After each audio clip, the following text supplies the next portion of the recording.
മലയാളികളുടെ സ്വകാര്യ ആഗ്രഹമായ പൃഥ്വിരാജും പ്രഭാസിന്റെ ഇമ്പോർട്ടൻറ്റ് ഫിലിമാണ്. പ്രഭാസിന് വളരെ ഇമ്പോർട്ടൻറ്റ് പടം, കാരണം ഇത് ഒരുപാട് പടം ഫ്ലോപ്പായി. പൃഥ്വിരാജിന്റെ കാര്യം പറയുകയാണെങ്കിൽ പൃഥ്വിരാജ് ഒരു ഗ്ലോബൽ ലെവലിൽ മലയാളം സിനിമ കൊണ്ടുപോകാൻ ആഗ്രഹിക്കുന്ന ആളാണ്. ഈ സിനിമയിലൊരു പാൻ ഇന്ത്യ ലെവലിലെത്തും. പാൻ വേൾഡാണ് പുള്ളി ടാർഗറ്റ് ചെയ്യുന്നത്. എല്ലാം കൊണ്ട് നല്ല മൂവി ആയിരിക്കും. നന്നായിട്ട് വരികയാണെങ്കിൽ ജയിലറിന് ലിയോ റെക്കോർഡ് പൊട്ടിക്കും. ഇങ്ങനത്തെ പഠനം ആവശ്യമുണ്ട്, ഇങ്ങനത്തെ വലിയ വലിയ പഠനം ആവശ്യമുണ്ട്.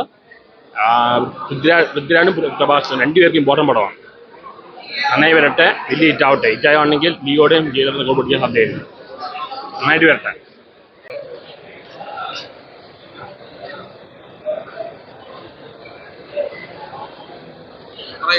ഡിസംബർ 22, 2023 ഡിസംബർ 22 ഇത് പ്രഭാസിനുള്ള ദിവസമാണ്.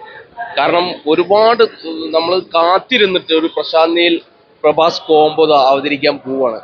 ശരിക്കും 3 മണിക്കൂറുള്ള ഈ പടം കഴിഞ്ഞിറങ്ങുമ്പോൾ നമുക്ക് ശരിക്കും പറഞ്ഞ രോമാഞ്ചം അതല്ലാതെ അതിൻ്റെ ഒരു കുറച്ചിലുള്ളൊരു ഇത് കാണാൻ പറ്റില്ല. ഇതൊരു രോമാഞ്ചിഫിക്കേഷൻ പടമാണ്. അത് നമ്മൾ ശരിക്കും ഇത് കണ്ടു കഴിഞ്ഞിട്ട് ഇതിൻ്റെ റിവ്യൂ നമ്മൾ പറയായിരിക്കും. അപ്പോൾ അത്ര എക്സ്പെക്റ്റേഷൻ ഉണ്ട് എനിക്ക്. ഭയങ്കര ത്രില്ലിംഗ് ആണ് ഇത് കാണാൻ. ഞാൻ ആകെ എല്ലാവരും ഒരു ആകാംക്ഷയുണ്ട്. പക്ഷെ ഈ പടം ഗംഭീരമാകും, അതിൽ ഒരു സംശയമില്ല. കാരണം നമ്മുടെ മലയാളത്തിൻ്റെ പ്രിയതാര പൃഥ്വിരാജ് നല്ലൊരു വേഷം ചെയ്തിട്ടുണ്ട്. അപ്പോൾ പൃഥ്വിരാജ് പ്രഭാസ് കോംബോ കാണാനും ഭയങ്കര പ്രതീക്ഷയിലാണ്. അപ്പം ഈ പടം ഗംഭീരമാവും. ഈ പടം 3 മണിക്കൂറുള്ള പടം കഴിഞ്ഞിട്ട് നമ്മൾ വീണ്ടും കാണുന്നതാണ്. അല്ല, ഇതൊന്നും ഞാൻ ഒപ്പൊന്നും വെളിപ്പെടുത്തുന്നില്ല, അല്ലെങ്കിൽ ഒന്നും പറയുന്നില്ല. കാരണം പടം കണ്ടു കഴിഞ്ഞിട്ടാണ് ഇതിന്റെ റിവ്യൂ പറയാനുള്ള ഒരു ഇതുള്ളത്. അപ്പൊ അതുകൊണ്ട് പക്ഷെ നല്ല എക്സ്പെക്ടേഷൻ ഉണ്ട്. പടം ഗംഭീരമാകുന്നുള്ള ഒരു ഇതുണ്ട്. പുറത്തുനിന്നുള്ള ചെറിയ റിപ്പോർട്ടുകൾ വരുമ്പോൾ നമുക്ക് ഒരു ഭയങ്കര പ്രതീക്ഷ നൽകുന്നുണ്ട്. പിന്നെ പ്രശാന്ത് നീൽ ഓൾറെഡി നമുക്ക് പ്രൂവ് ചെയ്തുള്ള ആളാണ്. പ്രഭാസ് ഓൾറെഡി പ്രൂവ് ചെയ്തതാണ്. അപ്പൊ ഇവർ രണ്ടും തമ്മിലുള്ള ഒരു കോംബോ ഭയങ്കര പ്രതീക്ഷ നൽകുന്നുണ്ട്. ശരിക്കും ഒരു വലിയൊരു ഹിറ്റ് അടിക്കാനുള്ള ഒരു പ്രതീക്ഷയിലാണ് ഞാൻ നിൽക്കുന്നത്. അപ്പം 3 മണിക്കൂറുള്ള ഈ പടം കണ്ട് കഴിയുമ്പോൾ ശരിക്കും നമുക്ക് ആ സമയത്ത് ഞാൻ വന്ന് റിവ്യൂ പറയാം. റിലീസ് ചെയ്യുമ്പോൾ ഇവിടെ ഞാൻ വനിതാ തിയേറ്ററിലാണ് നിൽക്കുന്നത്. ഇവിടെ 4 സ്ക്രീനിലും സലാറാണ്.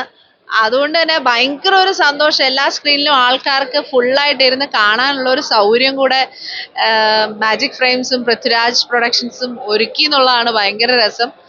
പിന്നെ ഇതിന്റെ എക്സൈറ്റ്മെന്റ് എന്ന് പറഞ്ഞാൽ അറിയാമല്ലോ, നമ്മളെപ്പോഴും ഒരു പ്രഭാസ് ഫാനാണ്. അത് മാത്രമല്ല പൃഥ്വിരാജ് ഈ സിനിമയുടെ ഒരു പ്രധാന താരമാണ്. അപ്പം പൃഥ്വിയും പ്രഭാസും ഒക്കെ കൂടെ നിന്ന് അഭിനയിക്കുമ്പോൾ ഉള്ള ആ ഒരു എന്തായിരിക്കും ആ സിനിമ. പിന്നെ എസ്പെഷ്യലി ഇതിന്റെ ഡയറക്ടർ സൈഡ് നോക്കിയാലും നമുക്ക് KGFന്റെ ആ ഒരു എഫക്റ്റ് ഇപ്പോഴും നമ്മുടെ മനസ്സിൽ ഇങ്ങനെ തിളച്ചോണ്ടിരിക്കുകയാണ്. അപ്പോൾ ആ ഒരു എല്ലാം കൂടെ നിറഞ്ഞ ഒരു മാസ് ഹിറ്റ് പടം എന്നുള്ളൊരു പ്രതീക്ഷ മനസ്സിലുണ്ട്. അപ്പോൾ അതിനുവേണ്ടി കാത്തിരിക്കുകയാണ്, ആ ഒരു ത്രില്ലിംഗ് മൊമെന്റ്സിന് വേണ്ടിയിട്ട്.